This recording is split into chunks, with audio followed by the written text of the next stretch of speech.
This is a recording of the Ruby Roundtable meetup, which took place on October 18th, 2017 in New York City. Our speaker, Antoine Leclercq, took us through his journey of building a background processor and how it compared to Sidekiq. He shared lots of awesome code, so I hope you enjoy. Thanks again to our sponsors, ThoughtWorks for providing space, and Flashpoint Intel for providing food and drinks. Enjoy this recording of the Ruby Roundtable. Thank our sponsors. All right, so again, welcome to Ruby Roundtable. I want to thank our sponsors, ThoughtWorks for the space, and Flashpoint Intel for all the awesome pizza. And they are hiring, so they do want developers to go to their website, flashpoint-intel.com. Thanks again for them for sponsoring. All right, Antoine, I'm going to let you introduce yourself and take it away. Yay!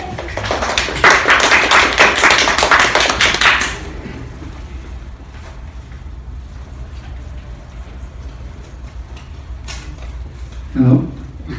So, hi everybody, my name is Antoine. I recently worked on building a background job processor from scratch. That's an open source project, and so I thought it would be nice to go to meetups and give talks about it to share what I learned and how I built it, and maybe you can take some things away and apply them to your current position, or if you ever have to build a background job system. So it's built in Ruby, but the main takeaways can be applied to any kind of language. Okay, so the background job processor is called Workaholic. It's a Ruby library. It has a CLI. This is a little demo. It supports concurrency, so it can process jobs concurrently. It also supports parallel processing, and it integrates with Rails because it is built in Ruby, so that's kind of a necessary thing to do. And otherwise, it also comes with a web UI, which is going to be displayed in a demo pretty soon. That web UI displays some statistics about real-time data about your background job system and also some historical data. So here you have some real-time data. And otherwise, there's a bunch of features that I will talk about throughout the talk, but the main takeaways are what I just said. So this is going to be the structure of the talk. I'm going to start talking about the core features of a background job processor and what that we implemented. And then I'll talk about the additional features, the nice-to-have features. So I'll come back to that agenda throughout the talk, so you're not lost as to where I am. So first, let's talk about asynchrony. And for that, I'm going to talk about a little example. Let's say we have a web server and we have a client. And so the client makes a request to the web server. And this request involves sending an email. So the web server is going to make a request to the email service provider. And then it's going to wait for a response, and once it gets the response from the ASP, it's going to send a delayed response to the client. So if you don't want to send a delayed response to the client and leave it hanging while it's sending the email, you can use a background job processor and introduce asynchrony. So what happens is that you return the response immediately to the client, but you delegate the job to the background job processor, and it takes charge of sending the email, basically. So what does that mean in terms of code, and how did we implement that in Workaholic? So the application runs in a process. If you don't want to block that process, you necessarily need to have a separate process. That's not the only way, but that's the route we took. So not to block the main Ruby process where your application is running, we basically ask you to spin up a separate process which is going to run Workaholic. Now the question is, how do you have the job handed off to Workaholic, right? You can have process communicate the jobs between each other. So what we did is that we used Redis as an intermediary between the application process and the Workaholic process. So this is the overall architecture. Basically, you have an application. It uses our client code to serialize the job, so our job serializer.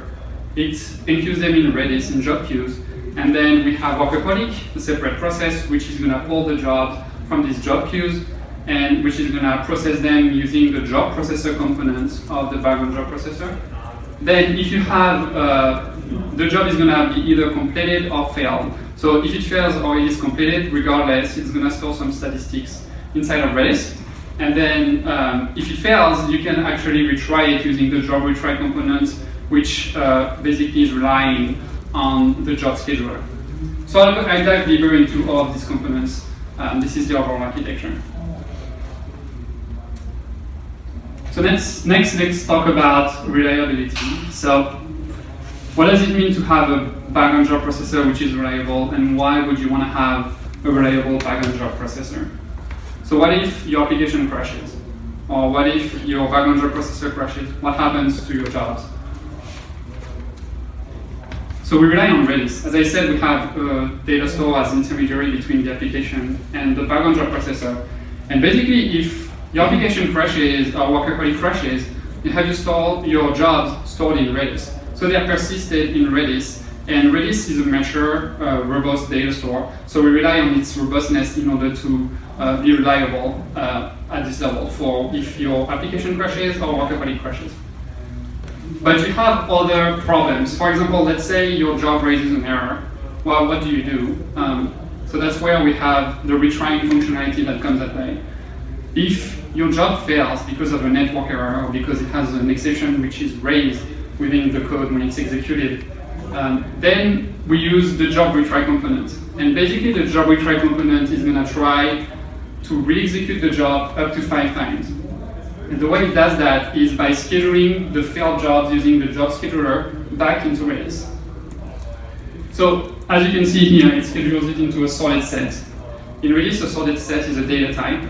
It's a collection of members, and each member has a score, and it's sorted using its score. So it has a score and a value, and the score is used in order to sort the members in the set. So here you can see that we actually use the timestamp of the execution timestamp, so when we want to execute that job, in order to basically include it in the set. So then it is sorted based on that timestamp. And what happens is that when you have a score which is greater than the time.now, so greater than the current timestamp, you're going to have to include the job back into its queue, so it can be executed. So this is where the job scheduler comes at play. So the job scheduler is spun up in a thread, and I touch on thread later. And basically what happens is that while you have jobs that are due, you're going to include them back into their proper queue. So the other thing that I want to talk about in terms of reliability is, what if you interrupt your background job processor while it's still executing some jobs? So you want to make sure you don't lose any jobs. So let's say you wanted to send an email, and then there's this job that's executing, and you interrupt it, right? You Control-C. Well, that's what this code is here for. What we do is that we rescue the error, and then we let the worker finish by gracefully shutting down. So what does that mean? Basically, we kill the workers gracefully and the other components of Workaholic, and once this method is executed and it's all done, we exit right here. We exit our program. Now let's talk about efficiency. So efficiency is a core component of Workaholic, because let's say you have a big RAS application. You want to be efficient, because I'm going to show why, but if you're not efficient enough, it can be a huge burden for your application. If you're delegating a lot of jobs and you don't process them fast enough, it's going to be a real problem. So let's take an example scenario. Let's say we have a RAS application which processes 1,000 QPFs. Let's say that 10% of these requests involve sending an email. Let's say that 1% of these requests involve processing images. And let's say that this RAS application takes 400 megabytes in memory. Now, if we look at our server, this RAS application is running on a 4 gigs of RAM machine with 4 gigs of RAM and 4 CPU cores. So that's completely arbitrary, right? It's just for the sake of having an example. Now, let's look at what it means in terms of sending email. So I said that you have 10% of the request which involves sending an email. Let's say that sending one email takes 50 milliseconds on average. So if you look at a 24-hour window, you're going to have 86.4 million requests sent to your application because it's 1,000 QPS, and there's 86,400 seconds in 24 hours. So that means that you have 8.64 million emails to send in 24 hours if you have such a RAS application. And the problem is that each email takes 50 milliseconds to send. So you're only going to be able to send 1.73 million emails. So what happens to the rest?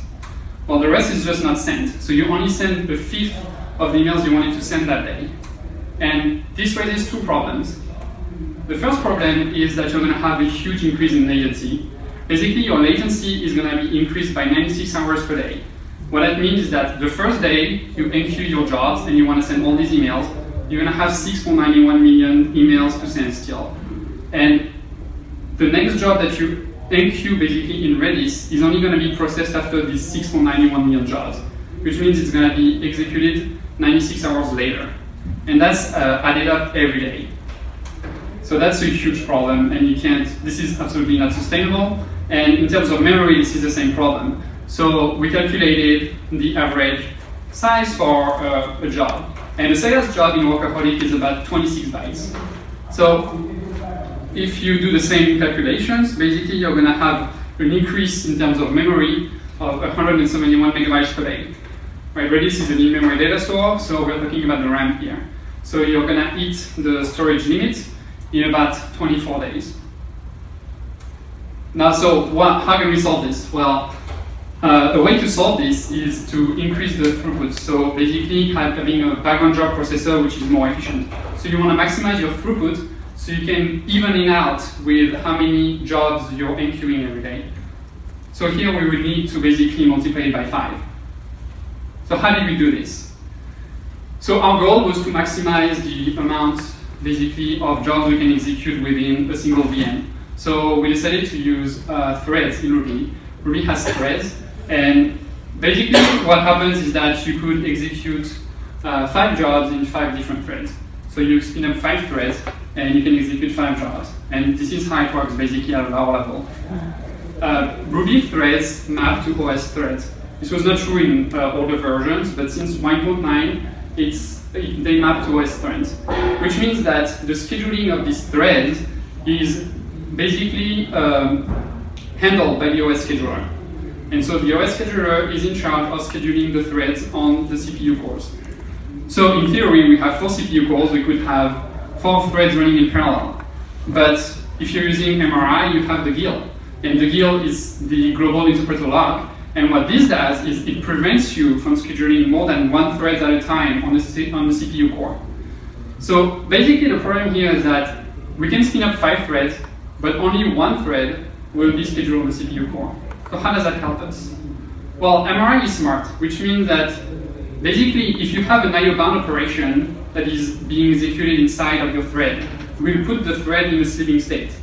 And so while your thread is in a sleeping state, the OS scheduler can just schedule another thread.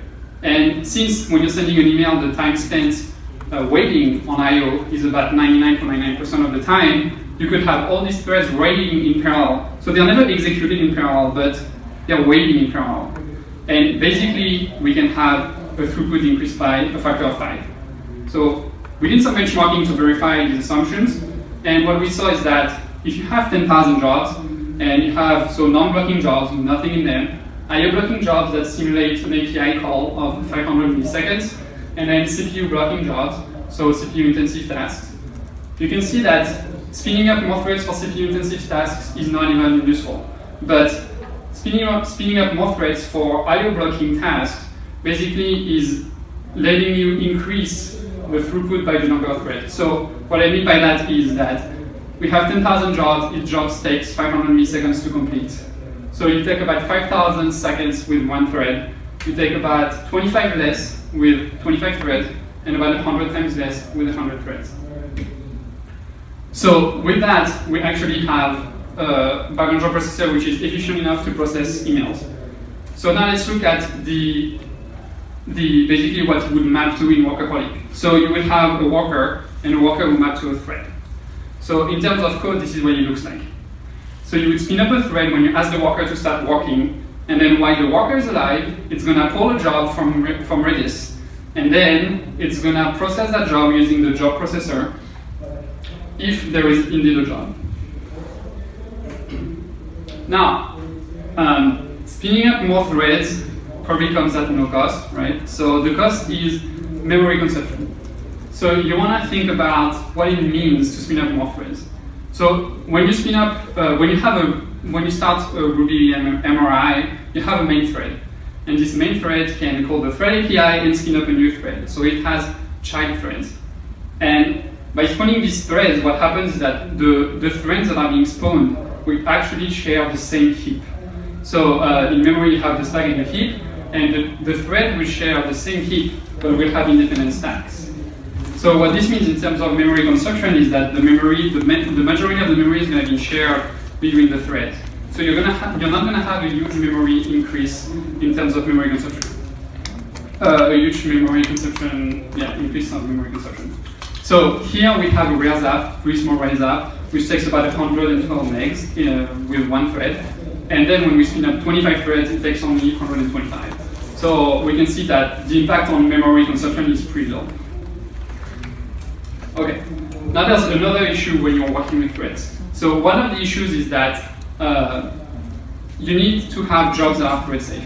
So thread safety is basically, let me show you again. So since they're sharing the heap, the threads are sharing the heap, the problem is that they can access the same resource, which means that you could have multiple threads that are accessing the same resource at the same time. And since we are not scheduling our threads ourselves and the other scheduler is scheduling, it can pause any thread at any time, even though it's like accessing a resource. So this raises race conditions. I have a little example at the end. If we have the time, I can walk us through what in more details this means. But so for Workaholic, we made the code thread safe. So there's no issue on that end. But the way the user uses the background job and crafts his jobs, we can control that. So the user space code needs to be thread safe. And that's what, for example, Sidekiq does. Sidekiq is using multithreading, and what Sidekiq does is, if you look at the wiki, it's trying to educate its users to write jobs that are thread safe. Now that's about it. Okay, so now let's talk about the image processing jobs. So let's say a job to process images takes about 4 seconds. So within a 24-hour window, we have the same 86.4 million requests. And so we said that we have 1% of the requests that are sent every day per second that involves processing images, processing a background job, which involves processing images. So this means that every day we have 864,000 image processing jobs to process. And if processing a job that processes images takes 4 seconds, then we can only process 21,000 per 24 hours. So this means that it's going to be way worse than for the email sending. It means that we can only process a 40th of what we're supposed to process every day. And so here, the latency is going to be way worse.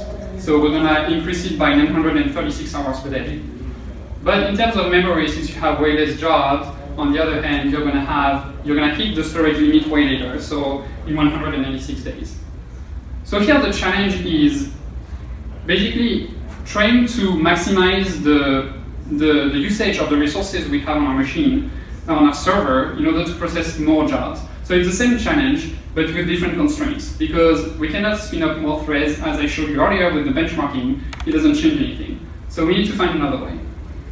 And this is where we're going to introduce parallelism. So in Ruby, you have the process. So when you start MRI, that's a process. And the main process can actually fork processes. So when you fork a child process, what happens is that the OS scheduler can this time schedule the process on a different CPU core. So you can have actual parallelism with multiple processes running on different CPU cores, scheduled by OS scheduler on different CPU cores. So we have 4 CPU cores on our server, which means we can fork 3 child processes and have a total of 4 processes running in parallel. So this means we can bring down our ratio from 1 to 40 to 1 to 10. So we can process 1/10 of all the jobs per day. This is still not enough, but it is better. And the same way, we did some benchmarking in order to check to validate our assumptions. And as we can see, for non-blocking, AU blocking, or CPU blocking jobs, between 1 and 2 processes, we approximately divide the time by 2 to process the jobs. So this is what it would look like in Workaholic. So when you spin up multiple processes with a single VM, basically what happens is that each of these processes is going to spin up the number of threads you specified, and then each of these threads maps to a worker, which pulls the jobs and executes them from Redis. So this is the big picture. And now we need to think about what it means in terms of memory consumption here as well. So spinning up more processes means consuming much more memory than spinning up threads. Because spawning processes means consuming much more memory. Because when you spawn a new child process, basically it's going to have its independent stack and independent heap. Now there's a small, it's not small, but there's an optimization which is in certain OS operating systems, which is the copy and write mechanism. And the copy and write mechanism basically lets you, having the child process, reference the parent heap right here, and then as soon as it mutates this heap, it's going to copy the resource over and mutate it on its own heap. So you can have basically this impact, which is we have the same Rails application running 1 process and 25 threads, and here we have the Rails application running 2 processes, so with 1 process forked, and 25 threads as well. But as you can see, it's not double the size, it's a little less, and that's the copy and write mechanism at play.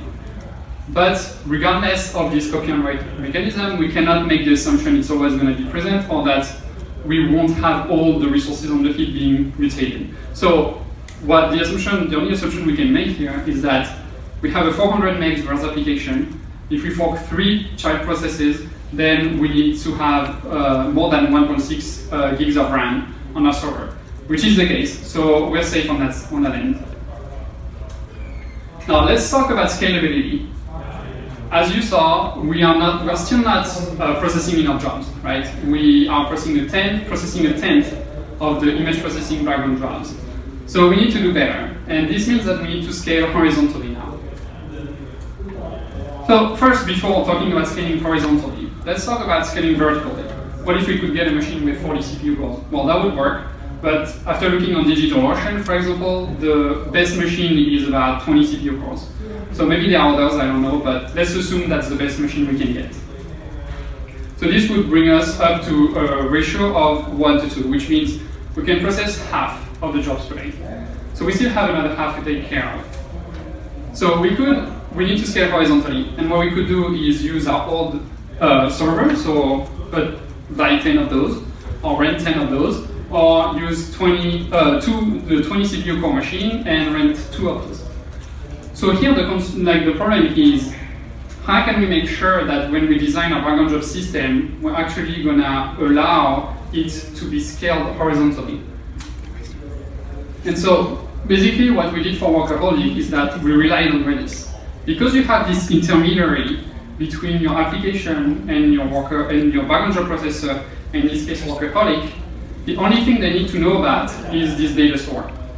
And they don't need to know about each other at all. The only thing that Workaholic needs to know about is basically the source code of the application. So it needs to have access to the source code, the configuration file, to know where the database is, all that. But that's the only thing it needs to know about. It doesn't need to know about the specific web server running your application or anything like that. So it needs to know about that, and also the Redis URL, so where your Redis server is located, so you can go and basically ask for the jobs there. So by having that, you can spin up as many Workaholic instances as you want, have one web application that would work, or you can spin up as many web servers as you want and have one Workaholic instance. The other thing you need to consider is that your workers cannot have a state.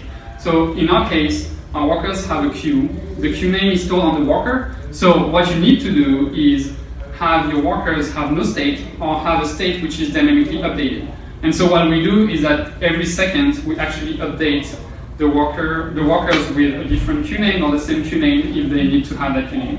So basically we look at the queues in Redis, and then we provision the queues with the workers. So this way we are dynamically provisioning the workers, basically. And then if anyone has questions, and then I can keep going. The next part is slightly smaller, very shorter. So yeah, does anyone have a question about the project, the presentation?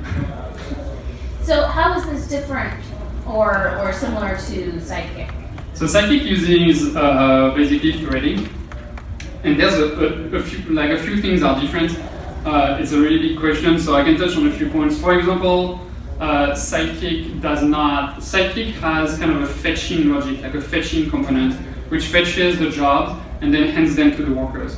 Where our workers are directly pulling from Redis. So they know about the queue and then directly pulling from Redis. That's a difference. Another thing is that Sidekiq uses threads as well, but they don't fork processes. So if you want to have multiple instances of Sidekiq, you need to spin them up, and they don't fork processes, or at least not in the free version, not in the open source version. Those are the main differences. I think there are like a few other differences, but those are the ones on top of my head.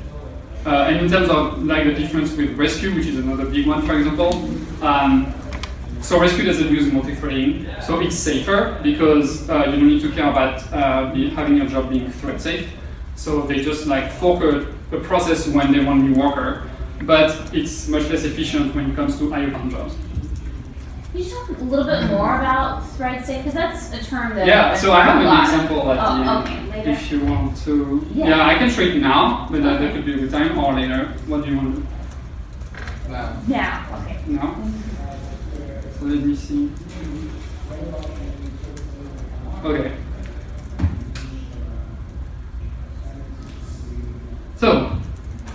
So let's say we have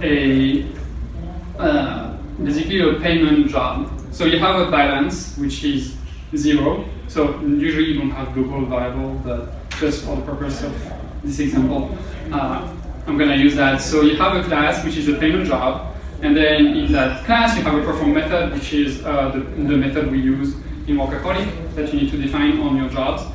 And then, so basically you get the balance, and then you assign it to a new balance. And what you do then is a million times you're going to increase that balance by 1. And then you're going to assign that new balance back to the global variable balance. And what we do is that we're going to spin up 10 threads. So 10 times that map do, that's spinning up 10 threads. And in each of these threads, we're going to process one payment job. So what do you think is going to happen? What's going to be the result? Like the final balance at the bottom. The answer is we don't know. You don't know? Nobody knows. Shouldn't it be 10 million? No, I know. Nobody knows. Less than 10 million. Less than 10 million? Yeah. So basically it's gonna be a multiple of 1 million between 1 and 10.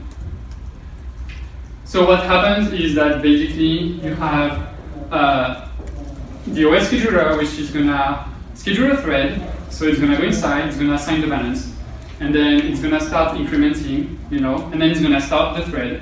It's gonna go to another thread, so the balance is still 0. It's gonna go to another thread, start it, the balance is gonna be 0. It's going to increment it, and then when it adds, then basically when it assigns back to the balance, you can have 2 threads assigning 1 million, for example. So this is what happens here. You probably have 7 threads which assign 1 million to the balance. Does that make sense? So basically they all, like 7 threads got the balance to 0 because the OS scheduler stopped them and then scheduled another one. So now to show how tricky it is, I have another example, which is this. So this is the exact same thing, except that we basically, in the thread, instead of having the job incrementing by 1 million, we have the job processed 1 million times in each thread. So we basically process 1 million jobs, and each job only increments by 1. So what do you think is going to happen this time? No idea? So basically, what's going to happen is we're not going to have any problem, but that's completely arbitrary. So my computer was fast enough so that basically this operation right here, processing the job, ended up being atomic, just because my computer is fast enough. if my computer was very slow, it could perfectly be here, and then the OS scheduler would schedule another thread, and then we would have an error.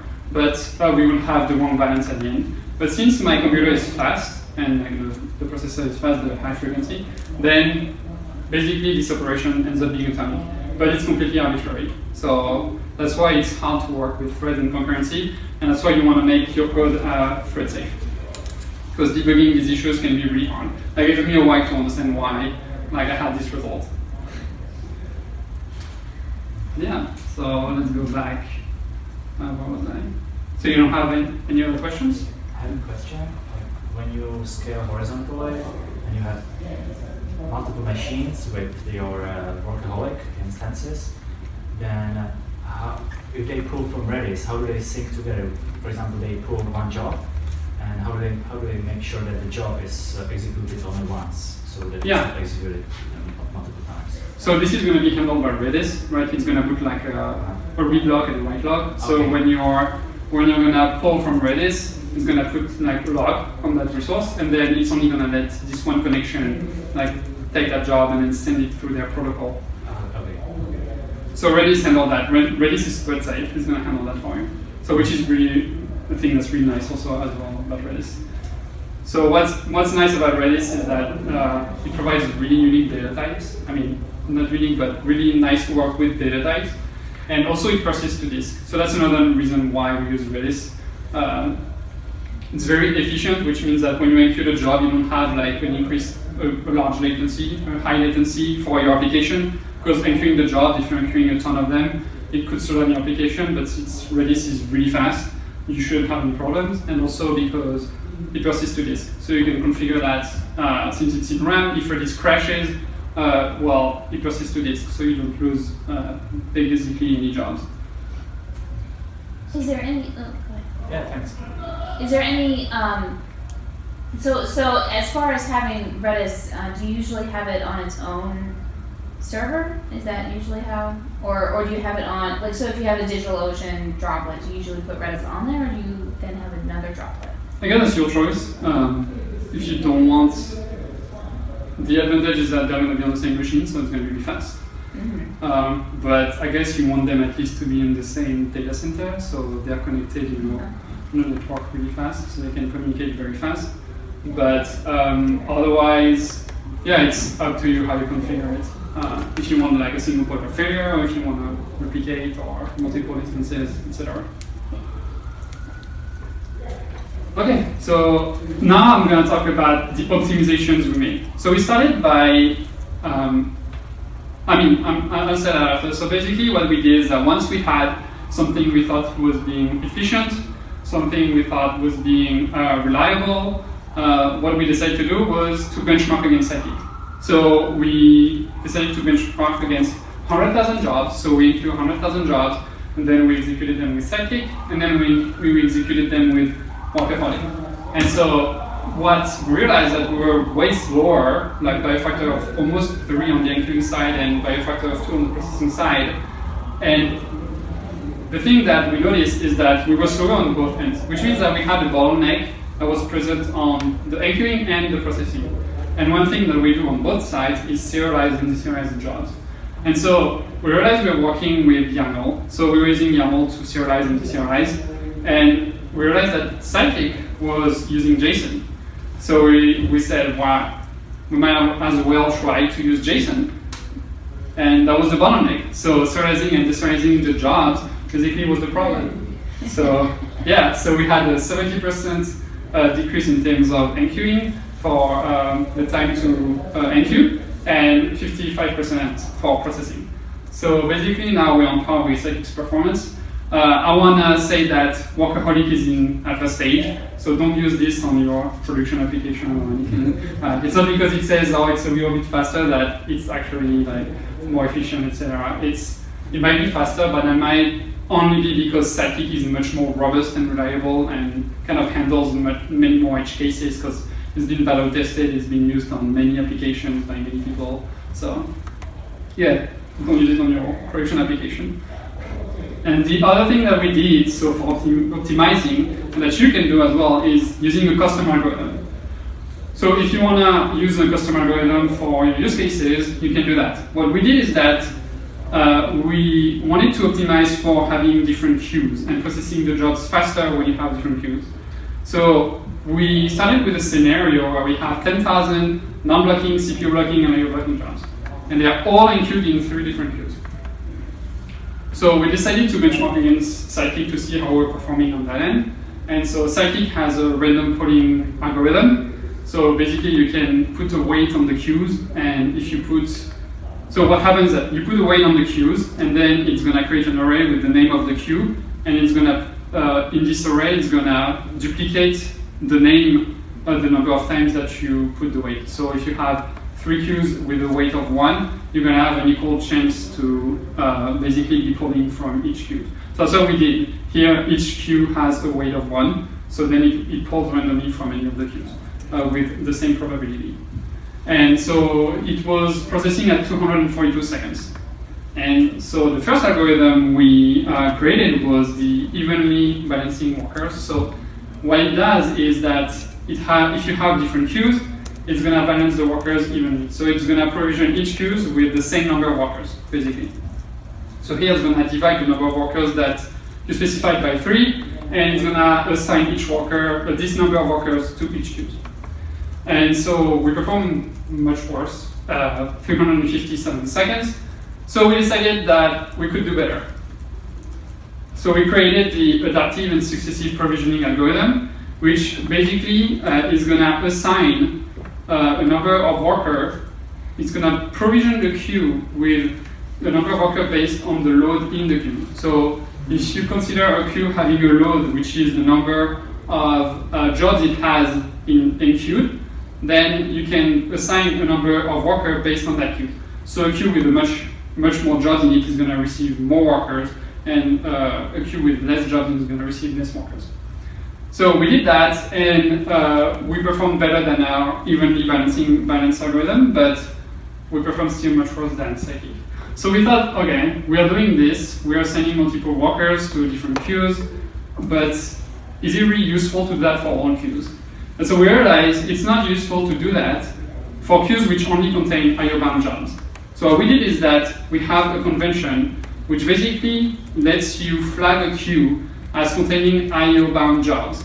And if that queue contains IO-bound jobs, then we use the ASP algorithm in order to provision only the IO-bound job queues with different number of workers based on their load. And the queues containing CPU-bound jobs only get 1 worker, because it's not useful to have multiple workers, so basically multiple threads pulling from these queues. And so we performed better than Sidekiq even with this algorithm, so that was a great achievement for us. Now that's a specific use case. As I said, it's optimizing for when you have multiple queues. But, and also, as I said before, Sidekiq handles many more edge cases, etc. So, yeah, the point is that we managed to be slightly more efficient than Sidekiq using a custom algorithm. Yeah? Oh, so you don't have to break if you... No, go ahead. Yeah. So if all your queues were IO bound, would you expect the ASP2 to be the same as random? Or would you expect it to be like roughly the same as random if everything was IO bound? If everything is IO bound, I would expect it to be better, I would say, probably. Better. Because you're going to have, so I have an example that comes right here. Okay. So I'm going to explain. So we actually didn't benchmark that, but it could be benchmarked, but I would assume it's better, but we'll see. So basically, when we start the ASP algorithm, if you specify the auto option, it's going to activate the algorithm. So it's going to auto-balance the workers. It's going to spin up a thread, and in that thread, basically, you're going to auto-balance the workers' distribution every second. And so what does it mean? What it means is that if, let's say, you have 4 queues with different loads, and each queue is flagged as IO bound. So the first thing that's going to happen is that we're going to assign 1 worker per queue. So this way, if we have CPU bound job queues, we are not going to assign more than this 1 worker. So we're going to assign 4 workers. And then we're going to calculate the average jobs count per worker. So what this means is that we're going to look at the total number of jobs. And then, so the total number of jobs is going to be basically the size, the sum of the loads in each queue only for IO queues. So here, that's how we select the IO queues, and then we produce the sum of these IO queues. So here, in this case, all the queues are flagged as IO queues, so we're going to have 52,000 jobs, basically. And we have 21 workers remaining, so which means that each worker should basically process about 2,500 jobs. So we're going to start provisioning the queues now. So for each queue, we're going to look at the number of workers we should provision for that queue. So here we have, the first queue has 50,000 jobs.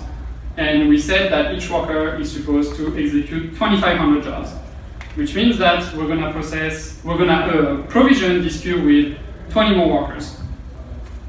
So we provision this queue with 20 more workers, basically. And so yeah, nice animation here. And then we go to the next queue, and so we have 21 workers here, and then 3 workers here. So we have 1 worker left. If we have the default of Workaholic, which is 25 workers, I forgot to specify that. So if you have 25 workers, then we have 1 worker left, because we have 21 here and 3 here. So the second queue has about 2,000 jobs, so we assign that worker there. And then we're done, so we've assigned all our workers. So what's going to happen here is, since this is IO bound, those are going to be processed really fast, because the workers are going to be able to process them, because you have many more workers. And then, since we dynamically, every second, re-provision the workers based on the queue load, they're going to start evening out, like every now. Yeah.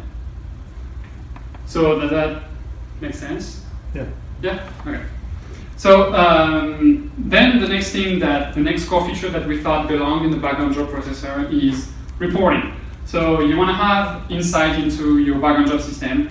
And what we did for Workaholic is that we created a web UI, which is going to display different types of statistics. So we're going to display historical data and real-time data.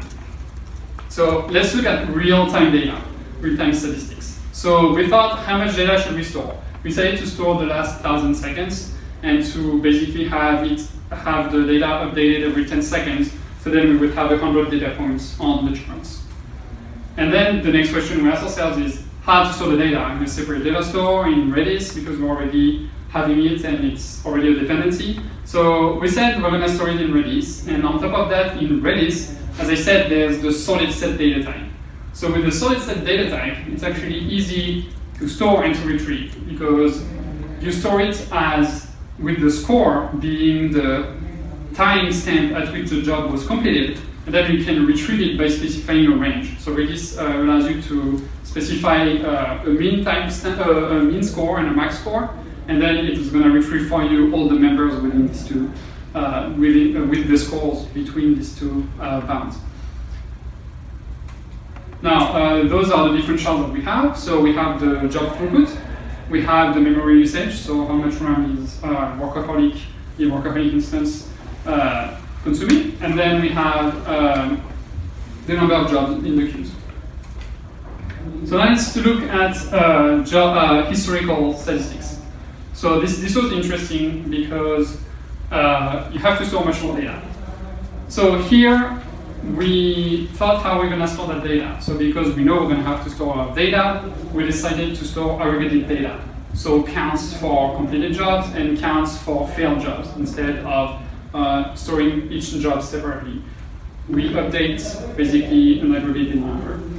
And so at first we decided to use Redis and to use the solid set. The setting this way we could specify a mean score and a max score and retrieve that as a range. But the problem with that is that we ran into concurrency issues. So one of the things I was talking about, this is another instance, another case of concurrency issues. So what happens is that with Redis, if you want to update a value in a solid set, so since we are storing aggregated data, we need to update a member in the solid set. So you need to retrieve it, you need to delete it, and then you need to put it back. And so if you have multiple workers doing that at the same time, you end up with concurrency issues. So they're not going to have the right value, they're not going to add the same number, and then you're going to end up with a member which is not what it's supposed to be. It's not getting the right value. So what we did is that we decided to push the computation down to the Redis level. So how do we do that? The way we did that is by using a different data type, and we decided to use the hash. So Redis provides you with a very nice h-incubide command, which basically is going to do the computation at the Redis level. So Redis is going to take care of putting a lock, incrementing the value, and then it's going to release the resource. So basically, this way, we avoid concurrency issues, and we can retrieve even faster. So how much data should we store? That was another challenge. So we decided to store 1 year of data. So 365 days. So we ran some estimations, and we established that storing in a hash field would take about 8 bytes. So for the estimations, if a hash field takes about 8 bytes, if we have, let's say, 25 different jobs that we keep processing throughout the year, then for 365 days, 1 data point per day, we're going to have a total of 71 kilobytes if we want to send 1 year of data to the client and retrieve 1 year of data. If we have 1 data point per hour, it's going to take 1.7 megabytes. And if we have 1 data point per minute, it's going to take 100 megabytes. So what we did is that we decided to go with the smallest of these three and to go with 71 kilobytes, so we can have a small response, a response which is small enough when we send our HTTP response to the client. Okay, so those are the two charts for historical data. So what you can do is that you can specify the number of days that you want on the chart, and then you can specify the type of jobs that you want to display. So you have completed jobs and failed jobs per day. Okay, so now let's talk about the additional features, the nice to have features. So first, Workaholic comes with a CLI. So this way you have full functionality. You can configure for your specific use case, and you can really take full advantage of all the features that Workaholic has to offer. So you have things like number of workers, number of processes, Redis connections, etc. Then we wanted Workaholic to be easy to use. What does that mean? That means that we want Workaholic to be usable outside of the box. So what we do is that we have a default configuration, and basically it starts with 25 workers by default, and otherwise it specifies the number of workers that you specify. But for the number of Redis connections, the default is going to be the number of workers plus 3. And the 3 is for housekeeping, so you have like things like the job scheduler and the ASP algorithm, those all like take a thread. And so that's an additional Redis connection, so when you shut down gracefully, you don't have to wait with the single one Redis connection to be handed off to the different threads so they can finish processing. And the other thing is that we only start with one process. So if you want to add multiple processes, you can refork them, but otherwise we only use one process by default. The other thing that we did is that it integrates with Rails. So what this means is that when you load the applications, it's automatically going to try and look for the environment.rb Rails file. And if it finds it, it's going to load Rails by requiring that file. And it's also going to require our active job adapter, which we build so it can integrate with active job. Now, finally, the last thing that you can have is testing for your background job system. But so first, what we did is that we use a different server for Redis. So if you're testing, we use a different server with ports 1, 2, 3. And then if before each test, we're gonna flush the database, basically. And then the other thing is that for testing, the challenge that we encountered is that when you have threads, the problem is that you're basically introducing randomness into your system, and you don't know when something is going to be executed. It's not executed synchronously anymore. So what we did is that we created our own expect during method. And so what this method does is basically it asserts the state of the subject on the test, and basically every 0.01 second is going to check if the state has changed to something to what we want. And you can specify the duration in seconds. So here we use 1 second for that test. And so for 1 second, every 0.001 second, it's going to check if the state has changed. And if it has changed, we just return and the test passes. If it hasn't changed, after 1 second, it's just going to return the normal or spec error. Finally, the last thing we did was benchmarking Workaholic against Sidekiq using MRI once more.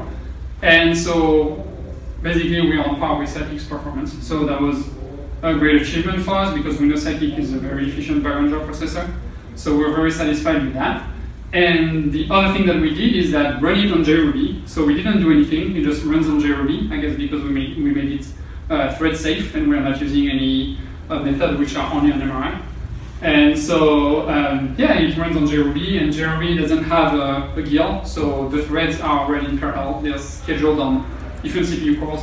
And as you can see, if you have only CPU blocking jobs, if you're spinning threads, you are going to have better processing time than MRI if you're processing threads, even for CPU-bound jobs.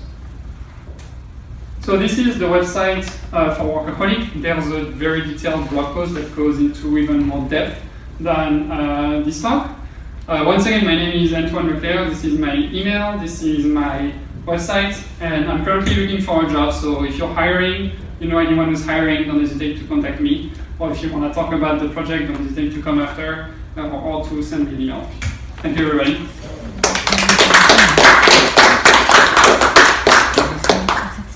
So what inspired you to work on this? Tell us a little bit. So as I said, I built this with 2 other people, and we were coding with Rails, and we were using Sidekiq, but we didn't really know what a background job processor was made of.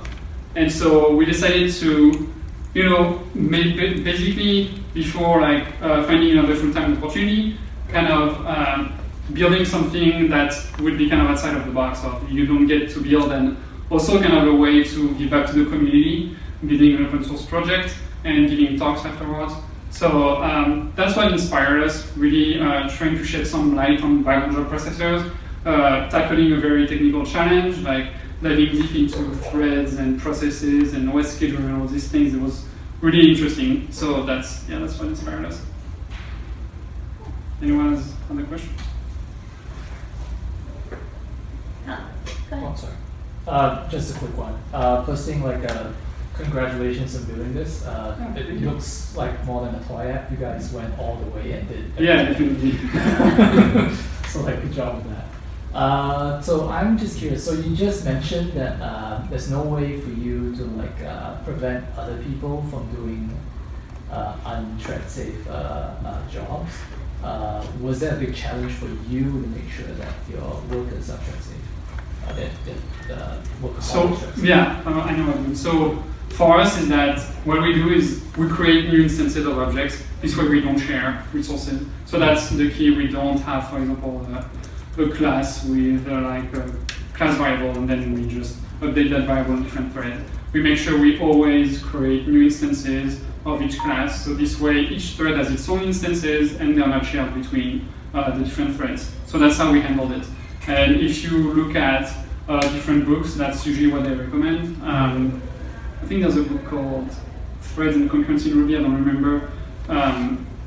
But basically, it can be daunting to kind of work with concurrency and threads in Ruby or even in any language. But the key is to make sure you don't share any resource. And if you do, use a mutex to kind of lock that resource for the thread when it's accessing it.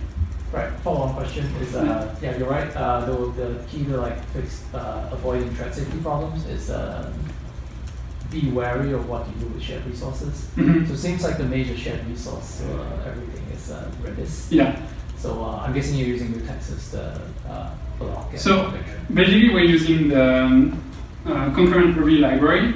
So it puts connections in a pool, and then your thread can go and get a connection out of the pool. and then uses that connection to connect to Redis. And then Redis handles like any concurrency issues. As I said, it blocks the resources you're accessing. So you don't have any. We're not using retexts in our code anywhere, basically. But our background job is still quite safe. Yeah.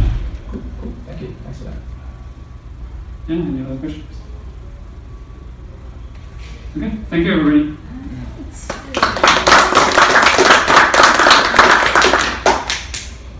Is our main presentation.